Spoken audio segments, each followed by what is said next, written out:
Ladies and gentlemen, we do thank you very much for your attention, and now we invite you to sit back, relax, and enjoy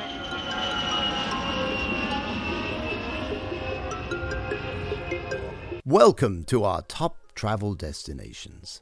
I am your host, Kevin Flanagan.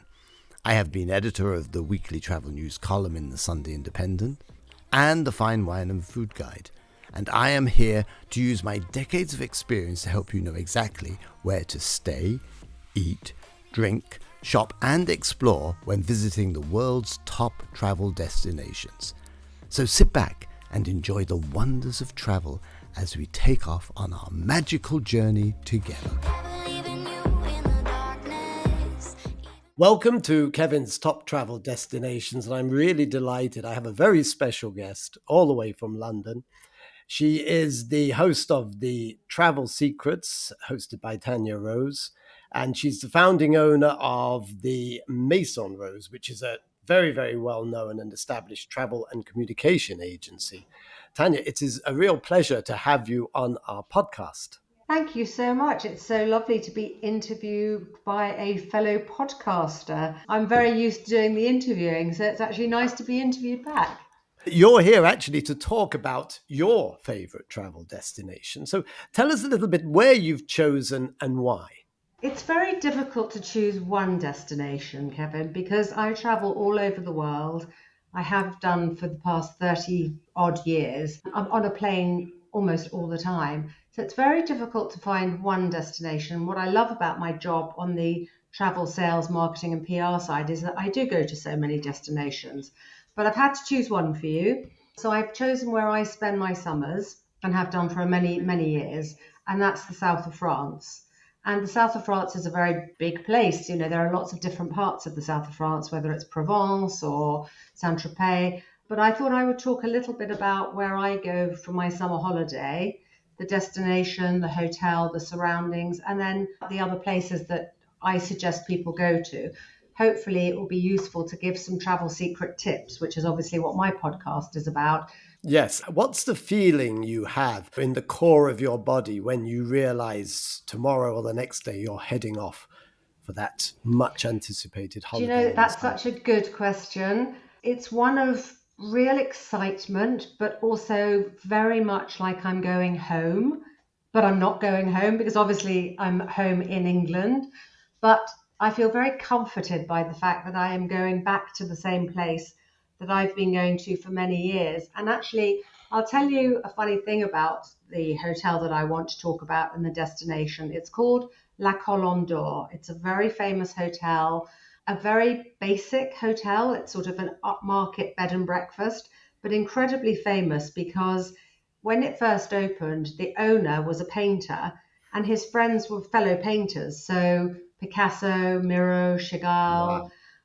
all left paintings instead of paying for their board and lodging. So although this is a very simple hotel, it's surrounded on the walls by these masterpieces, which are originals and absolutely incredible.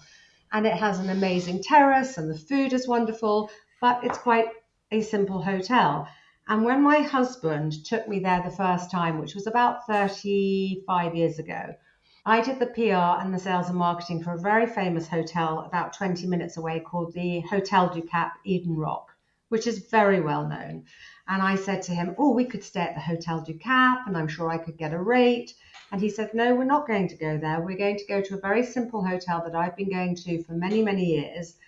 And I'm sure you'll understand why. And I walked through the gates, these big walls. It's only got 30 bedrooms. And within 10 minutes, I turned around to him and I said, I understand. I get it. It has a real soul. And how has that soul marinated in the 30 odd years you've been going? Well, first of all, the same people go back year on year. So we go in August. My son is now 21. He's been going every year since he was 3 months old. And the same people go at the same time of year. So it's like a little club, really. Unless someone dies, you don't get a room in August, basically. So that's really nice. We get the same table. The menu hasn't changed for, I think, since 1965 when my husband first started going there. He said he walked in there and the first people he saw were a famous actress and actor called Yves Montand and Simone de Signoret. They were divorced at the time, but still friends. And he had just run off with Marilyn Monroe. And apparently, Marilyn Monroe called Simone Signoret and said, "Have him back, please. I don't want him anymore." So he got back on a plane and came back to her. So this hotel has the real essence. The same people go back time and time again. Very famous people, very ordinary people, but everybody is treated the same. And it hasn't really changed in 35 years, to be honest. As I say, the menu is the same, the waiters are the same, but it does move with the times. The bedrooms are upgraded and things, but the wardrobes still don't close properly. The air conditioning still rattles. And actually, all of the people who go on a yearly basis say, we hope it doesn't change because we don't want it to. Yes. What would be your typical day there? Well, Pleasure. do you know what? I travel so much, as I said, that I don't actually leave the city walls. So my perfect day is that you have breakfast on the terrace. It's very calm. Nobody from outside can come for breakfast. Then I read a book a day when I'm away, and usually biographies, because those are the books that I like reading and I don't have time to read. They have the most beautiful swimming pool with a Corda sculpture hanging over it, because again, it's all about the art. So swim, eat, read, swim, eat, read. And then when I do want to go out, then I have a few choice places that we go to in that area. How easy is it to get a room in the Condor for It's someone who's listening incredibly to this? difficult to get a room in August in high season. I would say to anybody, it's not hugely expensive. It's really not like the glitzy five-star hotels. It's a real treat and it's dinner, bed, and breakfast. So I would always say to somebody, try. Don't try in August because you won't get a room. And even just getting a table reservation is impossible. I stand next to the reception desk on an hourly basis, hearing not nous sommes complets, which means no, we're full, we're full, we're full. And I feel so sorry for anyone who's phoning up. But outside of that very busy time, I would say to anyone, try to get a table or try to go for a drink or stay there. Okay. And paint for someone who's never been to the south of France or never been to that particular part of the south of France. What's going to be their audio experience, their visual experience, their tactile The experience? sky is What's it going to deep be blue. like? It's just the Côte d'Azur has the most amazing blue skies. The sea, which is only 20 minutes away, is swimmable in. Not all of the Mediterranean's nice to swim in, but actually nearby there are some lovely beaches. The food and drink are probably what makes it fantastic, like the wine, the rosé wine, I would say, is a real highlight for the south of France. Light, crisp, fresh. But there are also wonderful places to visit if you want to go there. So, for example, in the village of Saint-Paul-de-Vence is an amazing gallery called the Fondation Marthe, and they have the most amazing exhibitions. Last summer, I went to one. I usually only go when it rains, and it does usually rain a few times in the month of August. And they had an amazing Giacometti exhibition, and it wasn't just the tall, thin Giacometti sculptures, it was also the sister and the brothers. So it was sculpture, painting. They always have an amazing exhibition in the summer. Then there's the Picasso Museum very near. There's the wonderful Matisse Church, which is Yes. the tiniest little church, which is where he painted because the nun who nursed him when he had cancer asked him to do so. So there are some really amazing cultural things to do. So it's not just the smell and the noise and the light. Obviously, the light is so famous in the south of France. It's where all these painters went to do their impressionist painting. But there are some amazing cultural things to do there. And then there's some great shopping. I mean, I would suggest that anybody who goes there rents a car, and there's some lovely places to visit. For example, Biot, which is the famous glass blowing place, is only 20 minutes away. And you can go and watch the glass blowing being done, but you can buy glasses in green and blue and all of these amazing colours, a bit like going to Murano outside Venice. Okay. So is it a holiday where there's not much of an agenda? It's something you're just going to go with the flow with the tide? I think honestly depends on each person because some people have houses down there, so they'll be inviting friends to stay and then they'll maybe have teenagers, they need to be more active so they can go to the water parks and do much more exciting things. The destination for me is a total chill out, but that's Okay. because that's what I want. When we want to do something a little bit more exciting in the south of France, we go to Saint-Tropez for a few days, and the traffic is horrendous to get into Saint-Tropez. It takes 2 hours just to get from the motorway down, but once you're in Saint-Tropez, it's actually okay. And the nightlife there is fantastic. The beach life there is amazing. And there are some beaches that I would highly recommend for lunches. There's one called Club 55, Club 55, where you get amazing sea bass, a huge bowl of crudité. You'll probably be sitting next to Joan Collins because she's there every day with an entourage in a different hat and a different wig, looking amazing. And then the nightlife in Saint-Tropez is great. There's lots of nightclubs and lots of bars, really good fun. It seems that there is a lot to do whether you're in a couple, on your own, or with a family. So there's something for everyone. There definitely is. And on the hotel side of things, we do the PR for a hotel in Saint-Tropez called the Messadière, which has got one of the best kids clubs that I have ever seen. Although it's a very sophisticated, luxurious hotel, the kids club is absolutely amazing. And the parents have a good time because the kids are having a good time. They also have little mini mokes that they take you down to their private beach, which is great fun for the kids, but also for the adults.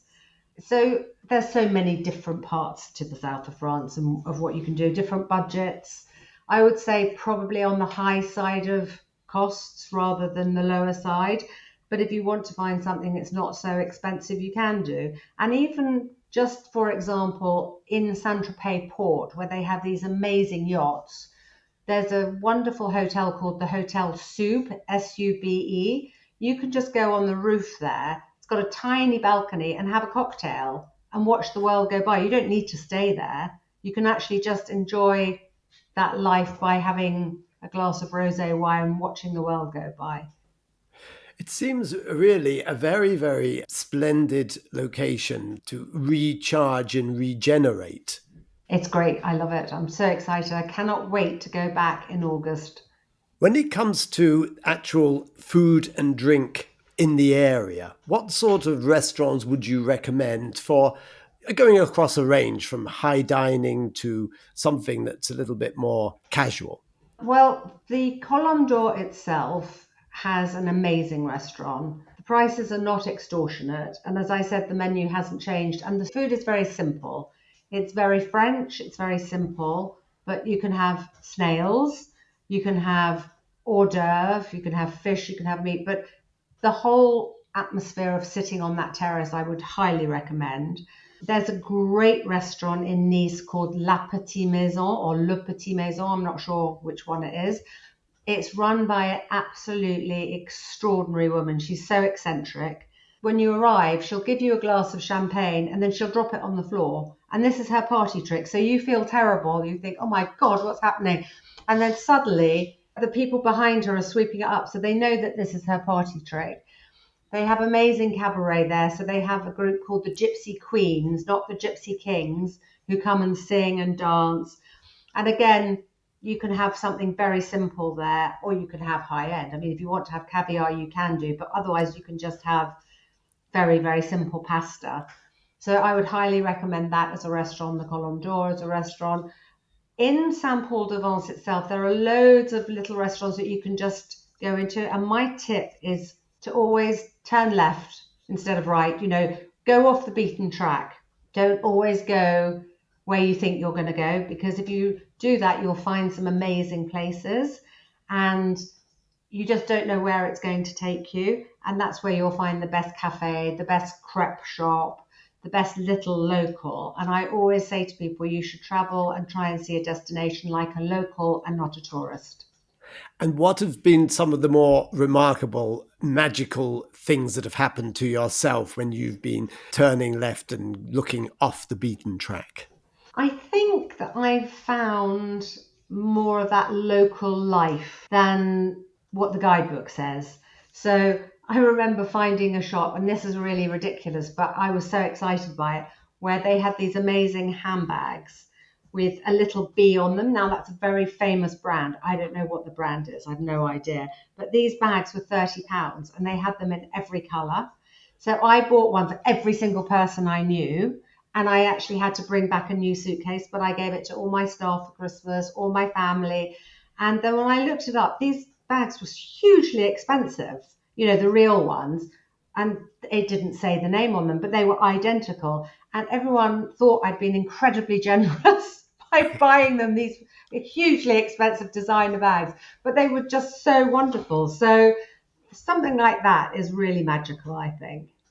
So if you were going to give a sort of a sample itinerary, where to go, where to stay, for someone who listens to this podcast, where would you say, if they only had, say, a couple of days, a weekend or a short midweek break, how could they get good value and a real flavor of this area in France that you love so much? Do you know what? I would honestly recommend that anybody who wanted to go with small kids, large kids, or on their own should definitely look at this hotel I'm talking about, La Colombe d'Or.